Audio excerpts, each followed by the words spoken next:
তো মৃত্যু নেই, তোমার তো শুধু জন্মদিন। বিপন্ন অন্যের কাছে, শীর্ণ প্রেমের কাছে আমাদের জন্মগত ঋণ। তুমি আছো আবর্তনে, প্রতিদিনই কত উদ্বোধন। প্রতিটি অস্তিত্ব জুড়ে তোমার হাতের ছোঁয়া। 25শে বৈশাখে জন্ম, পুনর্জন্ম 22শে শ্রাবণ। জেগে উঠি, স্বপ্ন দেখি, স্বপ্নের ভেতরে মরে যায়।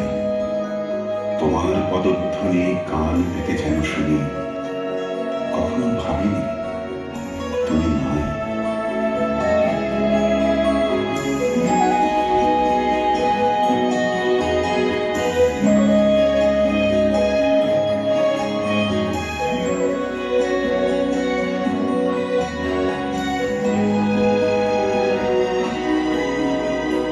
তোমার ছবি